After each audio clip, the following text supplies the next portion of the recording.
इन दोस्तों, आपके अपने YouTube चैनल कृष्णा क्लासेस बायस के सर पर आप सभी का स्वागत है। दोस्तों, आज हम फिर से प्रॉफिट एंड लॉस का टॉपिक लेकर के आए हैं। माफ़ी चाहेंगे क्योंकि इतना दिन लेट हो गया, तो अब लगातार रहेगा। क्योंकि कहा भी जाता है, क्यों डरे ज़िंदगी में कि क्या होगा, क्यों डरे ज़िंदगी में कि क्या होगा, हर वक्त क्यों सोचे कि बुरा होगा, हर वक्त क्यों सोचे कि बुरा होगा। बढ़ते रहे मंजिलों की ओर हम, बढ़ते रहे मंजिलों की ओर हम। कुछ ना मिला तो क्या हुआ, कुछ ना मिला तो क्या हुआ, तजुर्बा तो नया हुआ, तजुर्बा तो नया होगा। इसका मतलब यही हुआ दोस्तों, अगर हम अपने प्रयास को जारी रखेंगे, प्रयास को हमेशा क्या है बनाए रखेंगे, तो एक ना एक दिन ज़रूर सफलता मिलेगा। तो मेरी थोड़ा सा तबीयत ख़राब हो गई थी, इस वजह से हम वीडियो नहीं लेके आ पा रहे थे। अभी भी आवाज़ में कुछ कमी है। ठीक है दोस्तों, तो हम अपने सेशन को जारी रखते हैं। प्रॉफिट एंड लॉस का अगला क्वेश्चन है ना, चैप्टर होगा दोस्तों प्रॉफिट एंड लॉस, है ना। प्रॉफिट एंड लॉस अर्थात लाभ एवं हानि का क्वेश्चन करना था, लाभ एवं हानि का, है ना। दोस्तों, हिम्मत नहीं हारना है, हम लोगों को लगे रहना है। और रही बात क्या है, आपको जस्ट आने वाला है एएलपी का एग्ज़ाम या टेक्नीशियन का एग्ज़ाम हो या किसी भी अन्य एग्ज़ाम हो, उसमें बहुत ही इंपॉर्टेंट होने वाला है प्रॉफिट एंड लॉस। दोस्तों, क्वेश्चन है, हरि ने दो वस्तु, है ना, हरि ने क्या है क्वेश्चन भाई, ये क्वेश्चन हो गया था, है ना, ये वस्तु है ना, एक क्वेश्चन है दोस्तों, ये क्वेश्चन। एक दुकानदार दो जोड़ी जूते समान मूल्य पर खरीदता है और उसमें से एक जोड़ी को 15% लाभ पर और दूसरे को 5% की हानि पर बेचता है। उनके विक्रय मूल्य में 140 रुपया का अंतर है, तो इस पूरे सौदे में उसे कितना प्रतिशत का लाभ हुआ, है ना। यह क्वेश्चन बहुत ही आसान क्वेश्चन है दोस्तों। आप इजी वे में मानिए, किसी भी वस्तु का क्रय मूल्य जो होता है, किसी भी वस्तु का खरीद मूल्य जो होता है, किसी भी वस्तु को कॉस्ट प्राइस जो होता है, वह हमेशा कितना होता है, हमेशा कितना होता है, हमेशा कितना होगा भाई, 100% होगा। अगर फर्स्ट वस्तु का और सीपी कहा जाए, सीपी या सेकेंड वस्तु का भी क्या होगा, है ना, सेकेंड वस्तु का जो सीपी होगा वह अपने आप में 100% होगा। तो आप कहेंगे कि दोनों तरफ से जो होगा 200 है, इसका मतलब समान मूल्य है दोस्तों। अगर 100 रुपया में एक वस्तु, तो दूसरा वस्तु भी 100 रुपया। समझ में आ रहा होगा। समान मूल्य का मतलब हो गया, अगर आपका एक रेडियो है और उसका दाम 500 रुपया है, तो दूसरे रेडियो का दाम भी 500 रुपया ही होगा। इसका मतलब परसेंटेज में समान, 100 + 100 200, ये क्या हो जाएगा, सीपी हो जाएगा। चलिए दूसरा बात करते हैं। दूसरा बात कंडीशन क्वेश्चन में कहा है, अकॉर्डिंग टू क्वेश्चन, एक जोड़ी, है ना, उसने एक को क्या बोला है, एक जोड़ी को, एक दुकानदार ने दो जोड़ी खरीदी, सॉरी 2 जोड़ी है ना, जूता की बात है, तो एक जोड़ी को क्या है 15% लाभ पे। अर्थात यहाँ से हम बात करते हैं, दोनों की बात कहा जाए तो सीपी हो गया, इस पे क्या है 115%, अर्थात 15% का क्या है प्रॉफिट पे बेचता है, ये सीपी है, और ये प्रॉफिट हो गया, और ये क्या है भाई, ये एसपी हो गया, है कि नहीं। अगर 100 रुपया का वस्तु है, 15% का लाभ है, तो 15 रुपया अर्थात 115% में बेचेगा। समझ में आ रहा होगा, क्योंकि हमने बताया था दोस्तों, एसपी जो होता है सीपी प्लस में प्रॉफिट होता है। सीपी हमने कहा 100% और प्रॉफिट कह रहे हैं कितना परसेंट, 15%। तो इसी तरीके से हम कह सकते हैं कि इसका जो विक्रय मूल्य होगा उस वस्तु का मूल्य का 115% होगा, है कि नहीं। चलिए दूसरे को बोला है 5% की हानि पे, क्या बोला है, हानि पे बोला है। इसका मतलब 100 का सामान है, 5% का लॉस होगा, 95% में बेचा होगा। क्या यह बात सही दिख रहा है कि नहीं। अगर ये बात समझ में आ रही होगी तो क्वेश्चन का आंसर आप दे चुके हैं, है ना। इसका मतलब हो गया, दोनों का सीपी कहेंगे तो भाई कहेंगे 200% हो गया। दोनों के एसपी की जब बात करेंगे तो यह 210% दिख रहा है। तो यहाँ से समझ में आएगा कि हमने 200% खर्चा किया है, 210% का प्रॉफिट, 210% विक्रय मूल्य हुआ, तो बीच में जो 10% क्या आ रहा है, वह कहाँ आ रहा है भाई, प्रॉफिट आ रहा है, प्रॉफिट आ रहा है, अर्थात लाभ आ रहा है ना। तो उसके बाद क्या बोला है, यह भी नहीं पूछा है, यह भी आपसे नहीं पूछा है। बोला क्या है, यदि उनके विक्रय मूल्य में 140 रुपया का अंतर है। तो भाई ये सब भी करने की ज़रूरत नहीं है, अगर पूछता तो निकाल लेते हम लोग। चलिए यह भी अगर निकाल ही लिए हैं तो कोई दिक्कत नहीं। ये हो गया 210%, ये हो गया 10%, सही है कि नहीं, ये प्रॉफिट है। अब बात करते हैं कि दो विक्रय मूल्य का अंतर 140 रुपया है। एगो बेचे थे 115 में, दूसरा बेच रहे हैं कितना 95% में, तो दोनों का अंतर हो गया 20%। अब 20% का अंतर हुआ, लेकिन रुपया में 140 रुपया हुआ। यहीं पे लिख लेते हैं, शायद नहीं दिख रहा होगा। 20% का अंतर हो रहा है। 115 में से 115 में से 95 जब घटाएंगे 20% होगा। इसी का वैल्यू 140 टका है। तो 100% का जब वैल्यू निकालेंगे तो सीपी निकल जाएगा। और क्या पूछा है, इस पूरे सौदे में कितना % का लाभ हुआ, तो परसेंटेज लाभ तो यहाँ मालूम है, तो डायरेक्ट निकालना है, निकाल लीजिए। 20% का वैल्यू 140, 10% लाभ हुआ है, 10% का वैल्यू कितना हो जाएगा, 20 का आधा 10 है, तो 140 का आधा 70 होगा। तो आंसर क्या हो जाएगा दोस्तों, 70 हो जाएगा। ऑप्शन नंबर डी हो जाएगा। तो यह बात आपको समझ में आ गया होगा, है ना। यह बात आपको अच्छे तरीके से समझ में आ गया होगा, शायद आप समझ सकते हैं, है ना। एक वस्तु को, एक जोड़ी जूता है, उसका क्रय मूल्य 100% माने थे, दूसरे का भी 100% माने थे। एक पे 15% लाभ, बेचे 115 में, दूसरे को 5% की हानि, बेचे 95 में। बोला दोनों का विक्रय मूल्य का अंतर, दोनों का विक्रय मूल्य का अंतर भैया 20 है, दोनों पे लाभ जो हो रहा है 10 पे है, तो 10 का वैल्यू कितना है, यही आपसे क्वेश्चन पूछा गया था। चलिए नेक्स्ट क्वेश्चन को देखते हैं। नेक्स्ट क्वेश्चन आपके सामने आ चुका है, आप इसे, है ना, बना सकते हैं।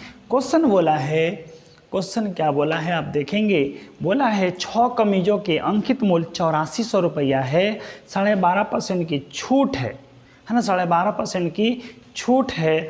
4900 रुपया में कितनी कमीज खरीदी जा सकती है। सबसे आसान वाली बात कहेंगे दोस्तों, 8400 रुपया है, 6 कमीज का क्या है, अंकित मूल्य है ना। 12.5% का डिस्काउंट है। कितना है, डिस्काउंट है। तो इसका मतलब हो गया 6 कमीज की बात करते हैं, शायद आप लोगों को यह समझ में आ गया होगा। 6 कमीज की बात करते हैं, 6 कमीज की बात करते हैं, और इसका हम लोग एसपी निकाल लेते हैं डायरेक्टली। तो कहेंगे सर 12.5% का डिस्काउंट कर लेंगे तो क्या हो जाएगा, जब एमपी में से डिस्काउंट को घटा देंगे तो ये एसपी निकल के आता है कि नहीं, है कि नहीं, यह बात समझ में आ जाएगा। तो सीधी सी बात करिए, डिस्काउंट जो दिया है, डिस्काउंट प्रतिशत 12.5% है कि नहीं, 12.5% है। दोस्तों आपको बहुत ही आसान तरीके से समझाया जाएगा। इसका फ्रैक्शन वैल्यू 1/8 होता है। यह भैया एमपी है और यह क्या है, डिस्काउंट। जब 8 रुपया अंकित मूल्य रहेगा, 1 रुपया छूट मिलेगा, तो एसपी निश्चित रूप से 7 होगा। क्या सही है कि गलत है, सही है। तो हम कहेंगे एमपी 8 है, लेकिन एमपी 6 का दाम कितना है, 8400 रुपया। 6 का दाम, 6 कमीज का, 6 कमीज का, है ना, कमीज का क्या है भाई, 8 है ना, 8 क्या है, 8 यूनिट में 84, तो 7 यूनिट का मतलब हो जाएगा 8400 गुना 7/8 करेंगे, यह भी 6 कमीज का क्या हो जाएगा, विक्रय मूल्य निकल के आएगा। सही है कि नहीं, विक्रय मूल्य निकल के आएगा, एसपी निकल के आएगा। यह क्या है भैया, एमपी है ना। 8 का मतलब 84, 7 का मतलब निकल के आएगा, 7 का मतलब निकल के आएगा, तो 8 है कम 8, 0, 8 पंचे 40, 0 यहाँ से कराएंगे तो 7350 हो जाएगा। 6 कमीज का ये क्या है दोस्तों, एसपी है, विक्रय मूल्य। क्या सही है कि गलत है ना, सही है भाई।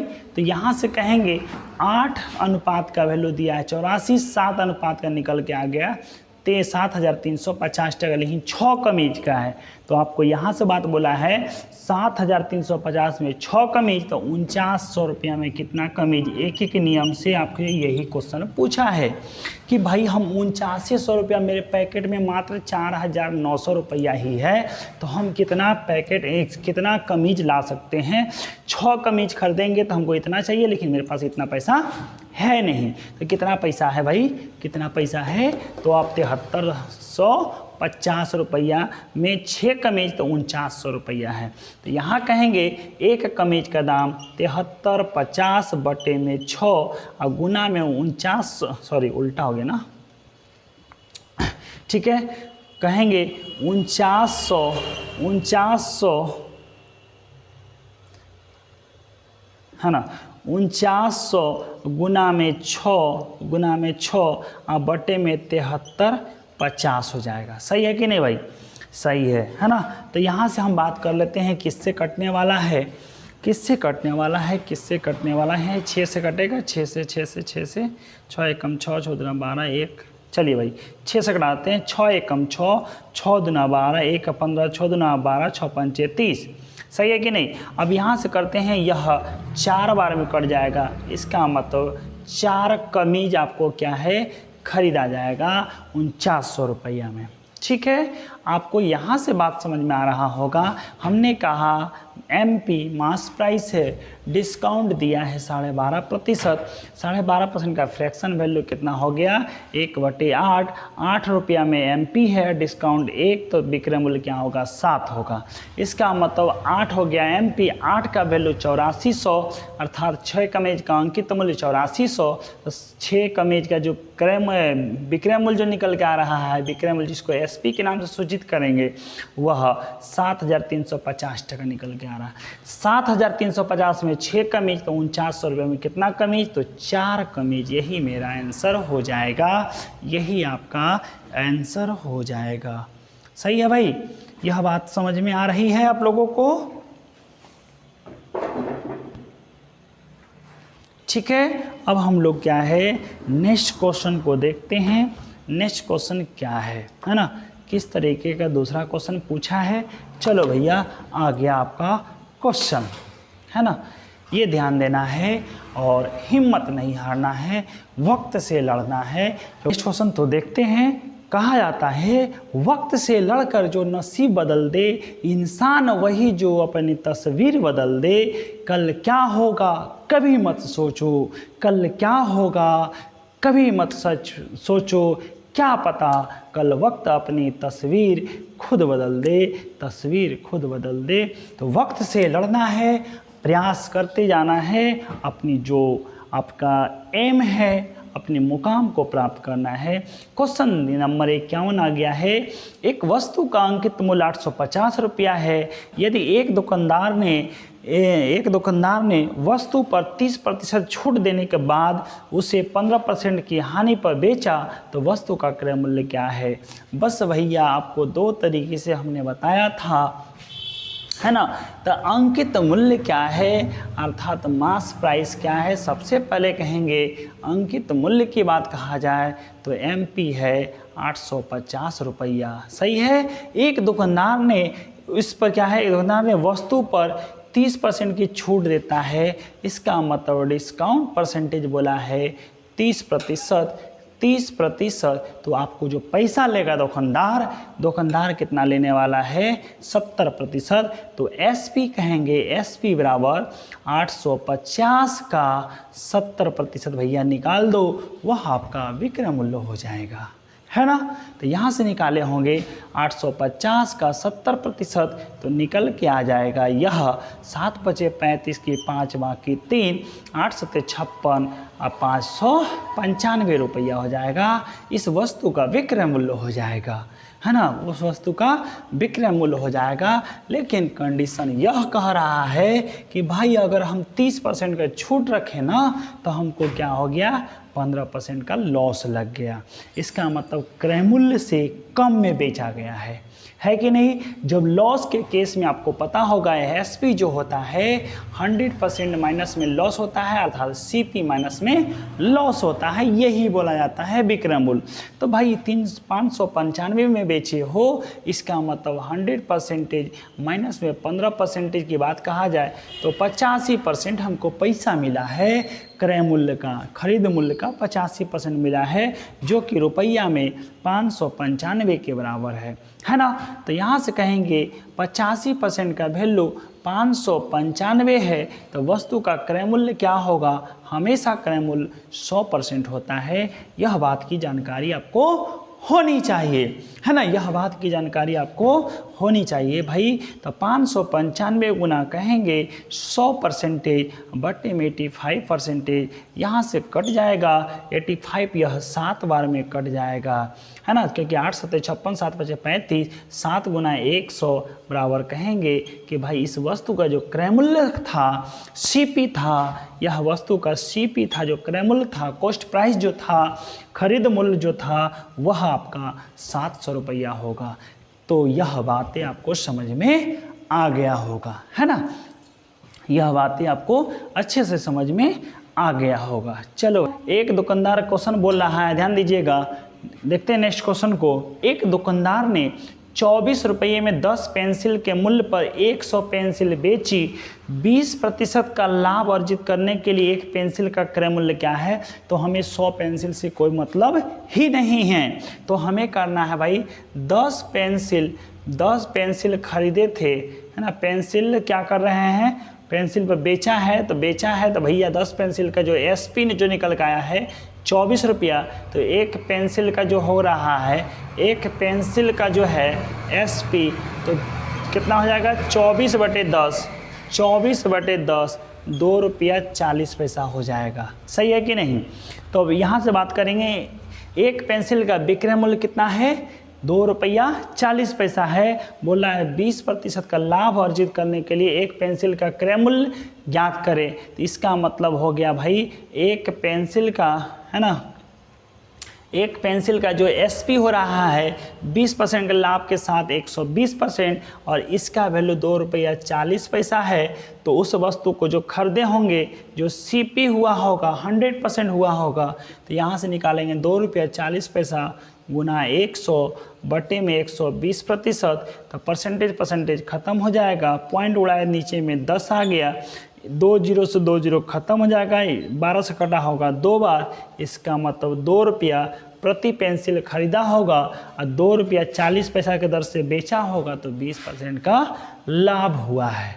ठीक है दोस्तों, तो यह क्वेश्चन आपको कैसा लगा आप सभी कमेंट करके ज़रूर बताएंगे। अगर वीडियो अच्छा लगा होगा तो अपने अपने दोस्तों को शेयर ज़रूर कीजिएगा। आज के लिए इतना ही, सभी को जय हिंद, जय भारत।